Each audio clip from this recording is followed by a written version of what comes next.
Welcome back to another episode of the Better Health Bookshelf. And this week I'm featuring the book 110 CBT Tips and Tools by Judith Belmont. Judy, welcome to the show. Thank you for having me. I appreciate the book. I've gone through it, and CBT, cognitive behavioral therapy, is a topic that I've been interested personally in. So it was a welcome book. I love the way you describe things in a real simple way for folks like me who are not experts like yourself in this. But Judy, before we get into the book, there was three things that I thought kind of really articulated the value of CBT and what you teach and how you help others. So I want to articulate those, and then I want to use our time today to kind of go into deeper detail. So first thing you say in the book is that the quality of your thoughts determines the quality of your life. Sure. Amen to that, right? You say you can learn how to restructure and reframe thoughts for a healthier mindset. Again, wholeheartedly believe in that. And then I love this. You say you can move from post-traumatic stress to post-traumatic growth by learning life skills that will empower you. So very big promises, but I know they're real because I've read a fair amount about CBT. So let's dive in. For those listeners who may not be familiar with CBT, can you give us sort of a CBT 101, what it means and how it relates to everyday folks? Sure. So cognitive behavioral therapy, which is known as CBT, is the most widely adopted therapeutic orientation in the world. And people use it in their practices all over the world. It's the cornerstone of a lot of other types of orientations, like DBT, dialectic behavior therapy, is heavily focused on CBT, but it also is focused on mindfulness and distress tolerance. ACT, acceptance and commitment therapy, another orientation, uses CBT, but also has a certain twist on it. So CBT is pretty standard for most people who are clinicians, but also self-help readers, because the nice thing about CBT is you can learn skills by reading books and doing workbooks and doing worksheets and having visualizations, because CBT is a very practical, hands-on, that you can learn life skills that maybe you didn't learn back when you were younger, and you can learn to reframe healthier thoughts now. So it's a very hopeful type of orientation because it doesn't focus on what can't be changed. It only focuses on what can be changed. And, you know, as you and I both know, and you are a retired clinician at this point, correct? Yes. Yes. Yeah. So decades of experience. You know, someone who might not be familiar with CBT could be thinking, well, this is some sort of woo-woo-y, you know, something that's out there. I'm sure you've come across that once or twice. That's not the case, is it? Not at all. So basically, the first point that you mentioned, the quality of your thoughts determine the quality of your life, is kind of the premise of CBT. You think, I call it, think straight to feel great. If you think rationally, you will feel better. A lot of times people focus on their feelings. They want to feel better, but they don't know how. And CBT teaches you how to reframe your thoughts and identify unhealthy thought patterns. For example, if you think, oh, she stresses me out, who is empowered? You're empowering someone else and you're giving them power over your feelings. But CBT teaches us to identify that thought. Is that rational or irrational? And it's irrational because no one can stress you out. You are stressed, perhaps, but maybe she triggered some stress, but we aren't in control of our stress. So instead of she stresses me out, I am stressed when I'm with her.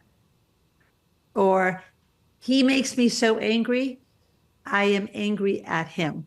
It's one thing that you blame other people for your feelings, But the problem is you can't change other people. You can only change yourself. So we need to identify cognitive distortions, such as, oh, I'll never get my life together.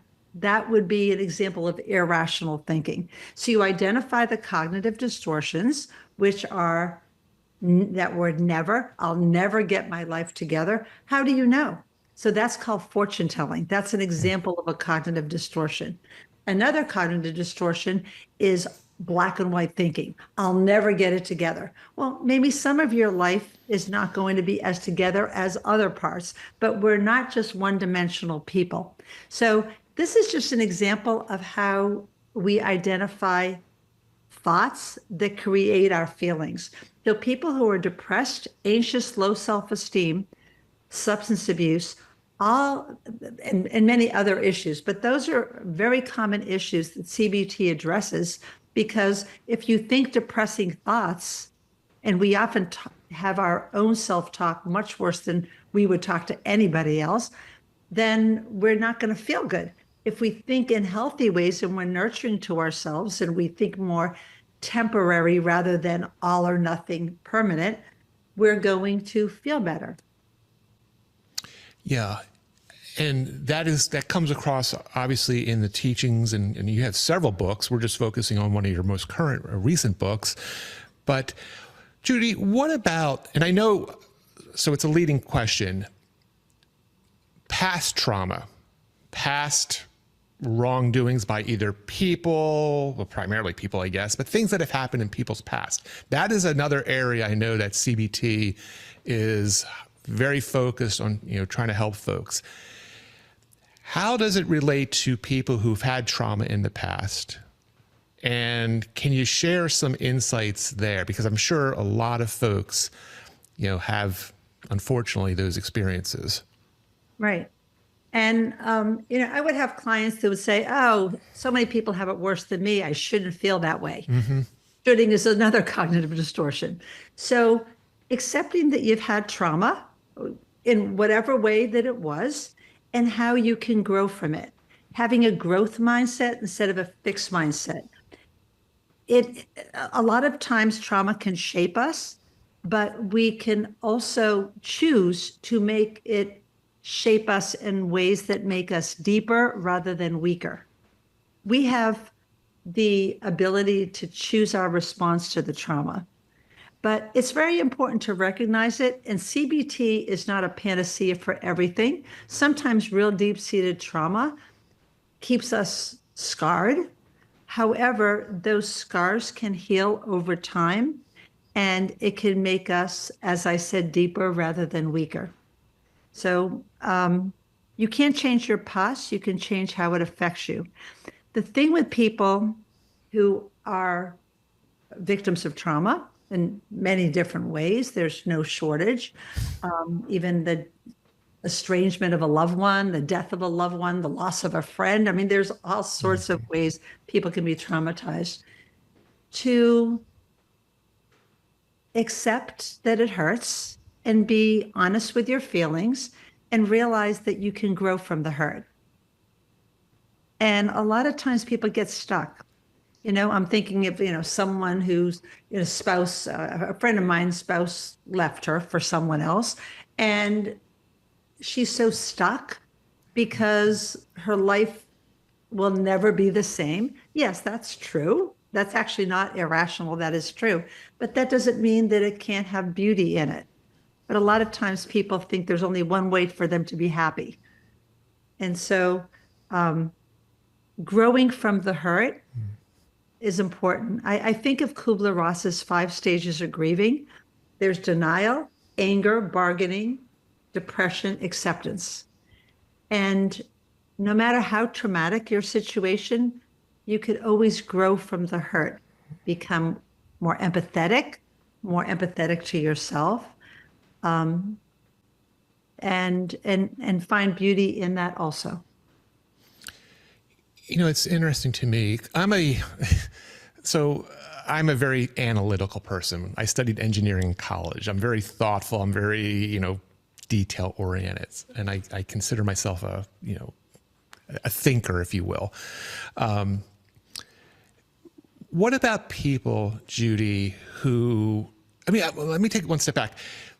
What is it about our human nature that we know everything you're saying makes so much sense as you're saying it, right? But still, as humans, we tend not, some almost like exercising. We know we should be exercising, but we don't.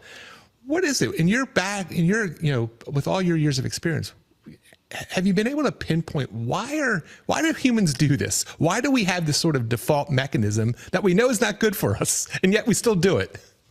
I don't think people know another way. And that's why I think CBT is great, because it teaches skills of another way. Most of the work that my clients did in therapy was done between sessions. I always had a homework assignment, and I always talked, and we always did even a worksheet or some activity in session. Now, that doesn't mean that we didn't talk and someone didn't process feelings, but it was grounded with ways to incorporate what happened to you and what you're experiencing and learning new skills. I would tell my clients, maybe you learned Pig Latin when you were younger, and it's almost like you're learning another emotional language. You need to learn different skills, and a lot of people just don't know how. They're just stuck, and they have very fixed ways of thinking. So I have a visualization for this if you want to do it with me. Okay. So if you cross your fingers like this, which thumb is on top? You have your right thumb on top of your left thumb. My right. Or no, I'm sorry, my left. Okay, and mine too. Now untwist it and then fold it the other way so that your right thumb is on top. How does it feel? Weird. Very strange. But when I would do live presentations, the group was usually 60-40, 50-50. For half the people, this was comfortable. Half the people, this was comfortable.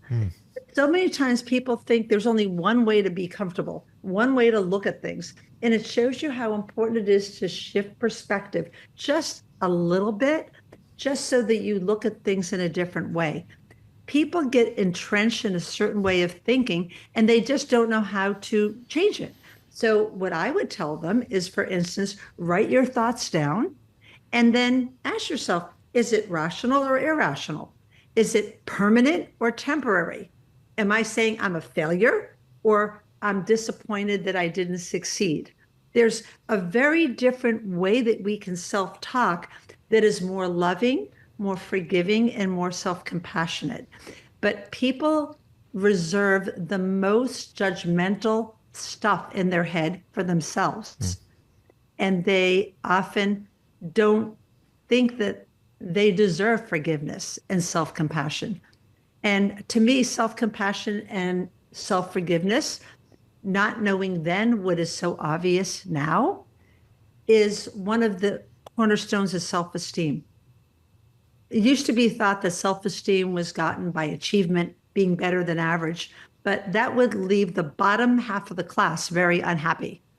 So anybody can be happy. Doesn't really matter about achievements. They're nice. I'm not saying not to try to achieve. Pursue your passion. That's great. But your self-esteem isn't tied to it. And one of the visualizations that I love is thinking of, let's say, a $20 or $100 bill. And you can crush it. You can step on it. You can crease it. And then you unfold it. And how much is it worth? Still $100. But somehow along the way, we forget that. And the more we're creased and scarred, we forget that our worth remains the same as it was the day we were born. As someone starts to understand CBT and implementing and practicing, what you teach, is it a one and done thing, Judy, or is this a life skill? How does it, they go through your book, do they just sort of fix something and then move on? Tell me what the reality of that looks like. That's a great question. Thank you for asking that. The beauty and maybe the thing about CBT that gets people stuck is that it does take work. And it's like exercising. You might know how to exercise. Maybe you'll have an appointment with a personal trainer. But if you don't do any work in the middle, You see the personal trainer 2 weeks later, you're not going to make much progress. No one's going to be able to fix you except the work you put into it is going to help you to be fixed. So you want to be mentally healthy and mentally fit, you need to put the work in. And that's what the beauty is of books like mine. There's many of them. Of course, I want everyone to buy mine, but there's many great books out there on CBT. And it's a very, they usually have a lot of worksheets and diaries and logs because it takes work to identify your cognitive distortions and reframe the way that you think to be more self-loving and to be more accurate and factual. And your books, and 110 CBT tips and tools, it's your most recent book, correct? Yes, it was released in January of this year, which is 2025. Yep. And I believe is your fifth or sixth book? 11th book. Oh, I'm sorry. I've done 11 books and 2 therapeutic card decks. And how that happened is I was a speaker for PESI, who is probably the biggest continuing ed provider for therapists in the country. And I was a speaker for them, and they also started publishing. This is back 20 years ago. Mm-hmm. And that's how I kind of fell into it. I didn't really ever think of writing books about it, but once I started, it became easy to do others for other publishers also. And I haven't seen your other books or the card decks, but I'm assuming based on at least the one that you did send me, 110 CBT tips and tools, it's for everyday folks, right? I know you've helped clinicians, but this is a book that, and what I appreciate about it, and I think it's so smart on your part, is you're making it simple for someone to go through. It is a tip book. So let's dive into the book because, again, what I appreciated is, and I want you to talk about this, you broke it down into different realities, different examples of what might be going on in someone's life, and then you give tips and tools to work through that. So describe the book. Why did you write it? Who's it for? It's for anybody who wants to have a healthier life. Anybody who wants to cope with stress, cope with anxiety, cope with depression, grow from trauma, grow from loss. It really is for everyone. Because who doesn't need some mental health refreshing sometime? It's for people who are interested in self-help and also for clinicians who are interested in helping others. So you have it broken into different categories. Describe how and why you structured the book, because I found it quite interesting. So again, we want to encourage folks to get a copy. Describe sort of the structure and why you did it the way you did it. Well, I picked the most mental health issues that people have, which are depression, anxiety, grief, regret. I do have a chapter on mindfulness. A lot of times people don't think they're as focused and centered. So that's like some examples of dealing with anger, managing stress. One of the biggest misconceptions that the stress is bad for us, but we can manage our stress instead of carry it, and we could actually grow with stress. Mm-hmm. How about getting married, going on vacation? That's all stressful. Having children, getting a new job, speaking in front, being interviewed today. It's all has to do with a little bit of stress. But stress can be powerful and motivating. In my live presentations, if I say, fill in this blank stress is, a lot of people would say debilitating, too much to do, too little time, lots of worries. But we need stress to thrive. And so this book and CBT basically gives a different spin on stress, that we need to manage it and think clearly under stressful situations so that we're not going to be carrying it and giving it to everyone else. And is it reasonable for the average individual to get a book like yours and to work through it on their own and still realize the results that you know are possible without working directly with someone like yourself. Absolutely. Therapy is not for everyone. Some people aren't interested, they're not ready, they maybe had a bad experience. So this is, sometimes it certainly helps. I'm not saying that seeing a therapist is not good, but if your symptoms are not severe enough that you actually need more hands-on support or medication, this could be the fine-tuning that people need. Sometimes, in conjunction with therapy, that could be a very good combination. But CBT is kind of known as a self-help orientation, and it's very specific. So, yeah. But, like with my friend who's going through the divorce, I gave her my book, but I also told her to see a therapist because she was really stuck and really traumatized and blindsided. And so I think a combination can be good too. Mm-hmm. And sometimes just for a refresher. Mm-hmm. So we both know we've already articulated, there's lots of examples in life and a lot of things that can happen in life where there's trauma, et cetera. Let's look at the other end of the spectrum, Judy, where it's, someone who is a high performer. They believe in better health. They work out. They're just trying to optimize everything. And you're right. I would think, I'm not saying it's truth. I think it may be in my opinion. A lot of these folks, they're working out, they're doing the cardio, they're doing the resistance training. Maybe mental fitness is not really front and center. Mm-hmm. How does CBT help an individual like that I'm not saying they're perfect by any stretch, but they're high performance, they're an achiever. I'm sure you've come across a lot of these folks in your practice. How does CBT, what could CBT do for someone like that? I think the interesting thing is that people who are high performers and high achievers aren't necessarily that mentally healthy. That's not a requirement, Right. And like most of us know people who are popular, fabulously wealthy, seem to have it all, and they're kind of miserable. So that's what I think is so neat about CBT is no matter what your outside accomplishments are, most people have some areas in their life that they could make better.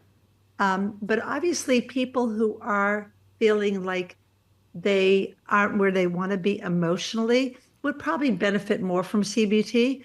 People who are emotionally feeling really good, they have a good support system, they're kind to themselves. No, I don't think CBT would probably be the first one on their better health bookshelf. Thank you. What about, obviously I interview a lot of authors who've written fitness books, diet books, nutrition books. And I'm always intrigued because, again, I know a lot of folks have mental blocks, speed bumps that, stop them from exercising or eating right. How about CBT? How can CBT help someone who is stuck? They know they need to get healthier. They know they need to eat healthier. They know they need to be more active. Can you shed any insights there? Well, being healthy is a choice. So they don't actually need, that would be an example of an irrational thought. They don't really necessarily need to be healthier. Do they want to be healthier? That one is like imposed from the outside. I should be working out. I should be healthier. And the other one is I want to be. So that would be a good example of CBT helping someone feel like I'm not going to be suffering under these shoulds that I dictate to myself. I actually want that. And then that's a little more self-empowering. So that would be a very good example of how we talk to ourselves.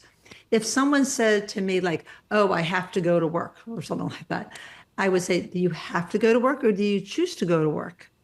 Because if you have to go to work, you might be negative. I'm choosing to go to work because I want to make the money, because I want to support my family.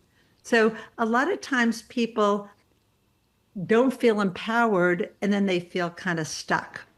But in terms of, let's say someone, let's say overeating and, not able to follow their fitness plan, a lot of times people get discouraged because of the things that they say to themselves.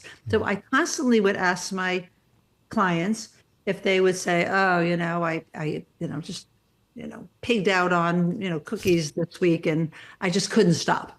I say, okay, I'm going to write that down. I pigged out on cookies. I couldn't stop. Okay. Is that rational or irrational? Well, one is judgmental. I pigged out on cookies. I ate 10 to 12 cookies. Like, let's be specific. And I couldn't stop. Not actually true. It was hard to stop. I did not feel motivated to stop. So as we reframe it, they're more empowered. So it just sort of teaches a skill that you can keep on doing when you're feeling all stuck. So as we get ready to wrap up here, is there anything, whether it's in your most recent book, 110 CBT Tips and Tools, or in one of your other books, Judy, that I didn't maybe focus on or ask you about? Is there anything else about this topic and all that, your whole life's work that you want my listeners to know about? I have this saying that there's some things that we never get over, but we still can get through, and it still can be beautiful on the other side. And a lot of times people lose hope because life as they knew it isn't what they wanted to be, whether it's from loss or never achieving their dream or never being quite who they hoped they would be. And to find beauty in yourself and beauty in others in the world, because as I had said before, we're all just as worthy as the day we were born, and we all deserve empathy, forgiveness, compassion, and hope. Yeah. I would say that. Yeah, it's a great way to end our conversation too. So Judy, thank you very much. I know you have a gift for my listeners. Can you describe what that is and where they can get that? Right. On my website, belmontwellness.com, I have a whole bunch of free resources, handouts, worksheets that you can, some of them are from my books, this book as well as from others. And you can get a sense of what some of these life skills approaches are and how they could help you. So you go on belmontwellness.com and it says psychoeducational handouts. But I think you'll have the link on your site. Yes, we'll include that. Very good. And does that website link to all your books that are available? Yes, I have the books, and also I have an Amazon author page. Very good. And is there any social media or anything like that you want to share with my listeners? Well, if they my want to follow Facebook page was stolen, and I had saw that. 165,000 followers, and now I was scammed. I actually fell for a scam. Someone stole my page when I screen shared. So that is out now. But I do have a big LinkedIn following, and I have one group that has over 1 million followers in it. So LinkedIn, I would say, Judith Belmont.